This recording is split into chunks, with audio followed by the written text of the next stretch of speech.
naalala nyo guys, nung pandemic yata yun, medyo patapos na yung pandemic at nagkakaubusan ng mga cakes. Since nandito tayo sa Baguio, hindi makukumpleto ang ating Baguio trip kung wala tayong strawberry cake ng walang iba kundi Viscos. Tara, samahan nyo kami. Tikman natin yung iba nilang mga cakes kasi hindi pa namin natitikman. And pahinga din muna kami sa paglalakad dito sa Session Road. And let's see kung masarap pa rin ba ang strawberry cake ng Viscos. Let's go!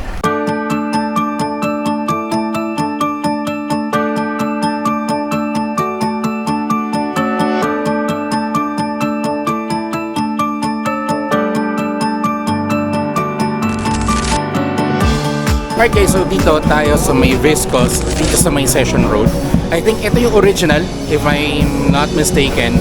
Meron din silang branch or store sa may SM Baguio. They also have one in Camp Chanhae, if I'm not mistaken.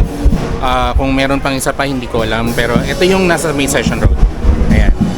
So, dun sa mga iba na nakapunta na dito sa Viscos before, they had this renovated recently, if I'm not mistaken. So ganito na siya ang itsura niya. So if you are going to order take out, ayan yung mga cakes nila. Yan lang naman yung mga cakes. Yan. Napakasarap. Yeah, the smallest ones. I think this is 6 inches of 8 inches, and then the bigger ones as well. Ayan. So yun, the Decadent Choco, Mango Cake, Crema de Fruta, Ube Cake. We have, I think ito, Strawberry Pie. Ayan. May tiramisu. Ayan. May tiramisu rin sila, Red Velvet. Ayan. And then of course the Tres Leches. And then syempre ang pinakasikat, the Strawberry Shortcake. Also have, I think, this cheesecake and then Oreo overload cheesecake. And blueberry cheesecake pala yun. So hindi pa nila nilalagyan ng blueberry mismo. Kapag ayaw nyo naman ng mga malalaki, pwede rin kayo umorder per slice. And meron silang menu if you would like to dine in. They also have the small ones. Ayan. Strawberry tart.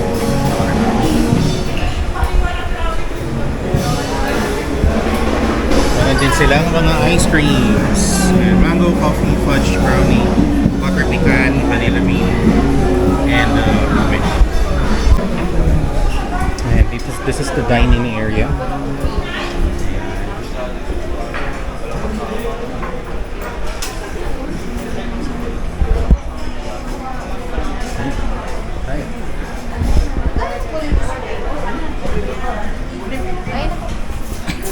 So aside from the pastries and drinks, meron din silang mga food katulad nito.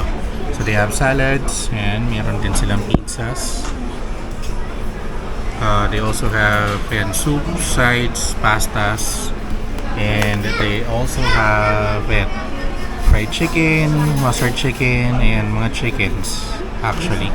And then they also have Spanish beef caldereta, tenderloin, and mushroom sauce. May baby back ribs din sila, parmesan, crusted fish fillet. Ayan. And then here are the prices. I think you can also check Facebook page of Viscos para sa mga prices for their menu. Kasi medyo marami-rami yan. Alright guys, so dito tayo, naka-order tayo ng 3 types of cakes. You have the Decadent Chocolate, you have your Strawberry Shortcake, and then you have your Blueberry Cheesecake. So, fresh na blueberry yung nilalagay nila talaga. So, hindi siya kasama doon sa pagkaka-refrigerate. So, gusto ko munang i-try Strawberry Shortcake muna, just to make sure. Ayan, gilid lang muna natin yung iba. Alright. Kailan tayo bumili nito? Birthday ni Blight. Parang 3 years ago, birthday ni Blighty, nung-order kami, pandemic. Tapos, nung nabilhan namin sa may bandang Luzon Ave pa. So hindi ko alam kung galing silang Baguio, bibilin, tapos i-deliver sa kanila. So medyo matagal. At least ito, dito na lang mismo. So mas fresh, kumbaga yung cake. So wanna try yung cake muna. Yan. Alright. May pa-check. Na, okay. And strawberry shortcake. Cheers. Mm. Iba. Iba siya. Ito. Yung kulay green sa strawberry. Pero yung lasa ng cake, diba? Mas yung parang alam mo kakabake lang kanina, parang ganun yung side.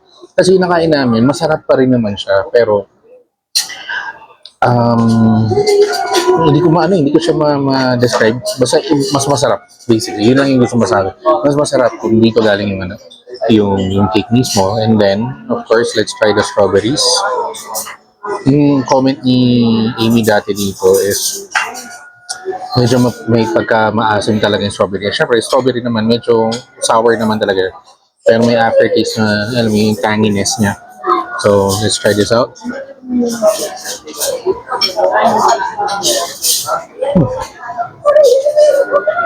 Yung fresh na strawberries, yung parang pag bumili ka, tapos na-experience ka ng gandong strawberry nung bumili kami ng strawberries sa may strawberry farm.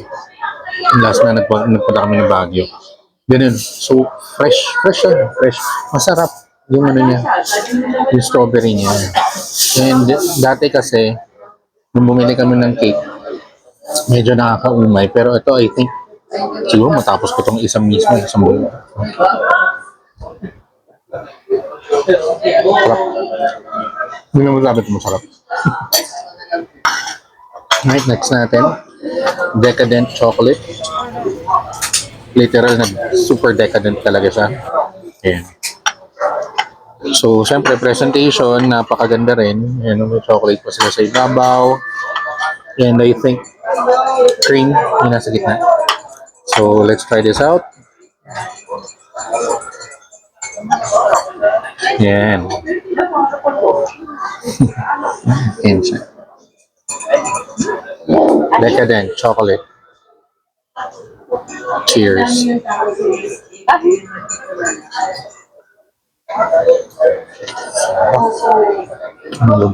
Ang sarap. Oh my God.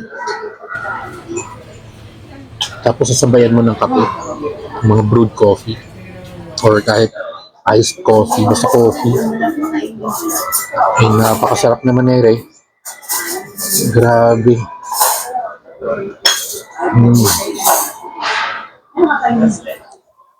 Yung ano niya, for comparison, merong mga chocolate cakes na binibenta sa mga suki nating mga big shops. And ano siya, matamis yung chocolate niya. Ito chocolate. Hindi siya dark chocolate. Chocolate pa rin siya. I mean, hindi siya yung dark chocolate kasi may pagka-bitter yung lasa niya talaga.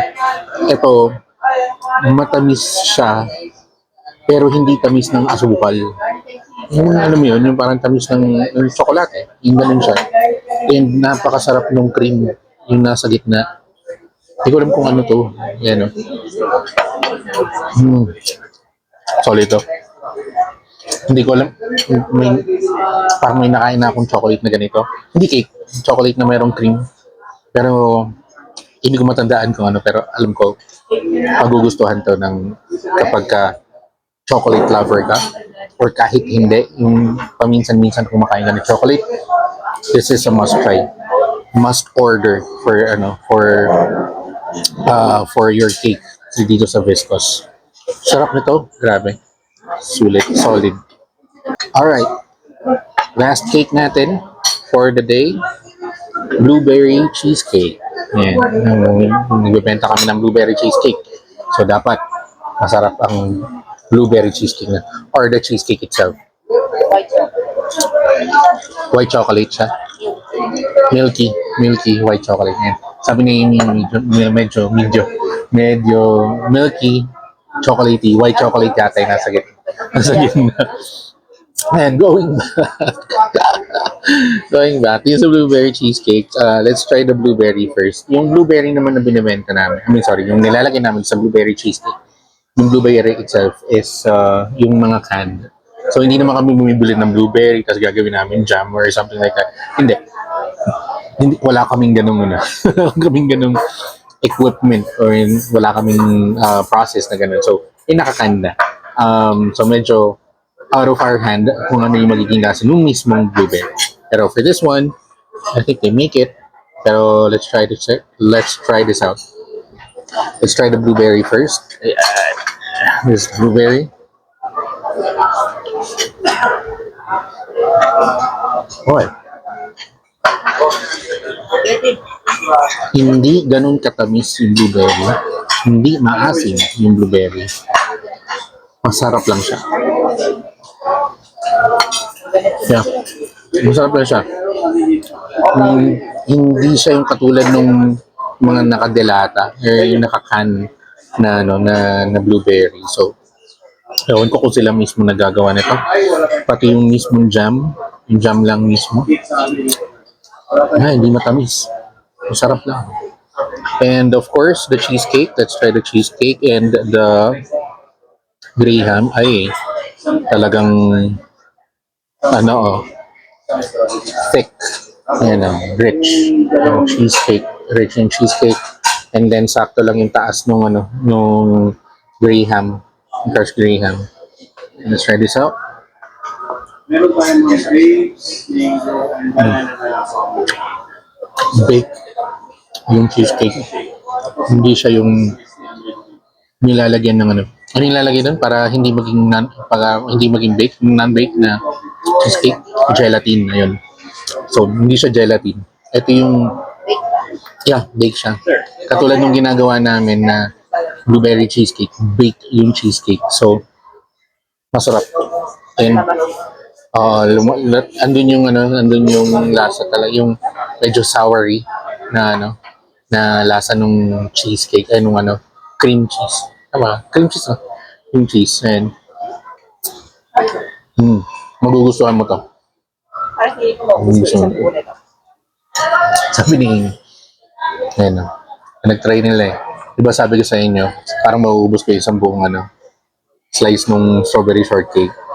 Last na kumain siya nito, nung umorder kami, kalahati lang yata yung kinain mo, no? Pero ito sabi niya, mukhang mauubos niya daw to. Si Amy, hindi masyadong sa cake to. Pero kapag ka nagkagusto sa cake, alam mo yung talagang hinahanap-hanap talaga niya. So, definitely okay na okay yung strawberry shortcake. And for this one, mauubos din namin. Kasi kanina nakita ko, malaki pala yung slices ng cakes. Medyo nagdadalawang isip ako, pero akala ko itatakot na meron mukhang mauubos yata namin lahat. So, ayun guys, if you're here, dito sa may Baguio, and you're looking for cakes, pastries, Viscos should be the number one bake shop or pastry shop that you should go to order your cakes. Kasi I think Viscos, nandito lang yata ang Viscos. I'm not sure kung meron sa Manila. Correct me if I'm wrong. Comment ko na lang dyan sa baba. And then, definitely dapat mas okay yung yung parang bagong-bago, kumbaga, yung pagkaka-bake. So, ayun lang guys. Check nyo yung Viscos. Check their other cakes. They have the Tres Marias. They have the ube na mango. I think kung okay itong tatlo, wala namang odd. Okay yung tatlo. I think the rest of the other cakes is going to be okay as well. Yun, try nyo na lang din. Alright?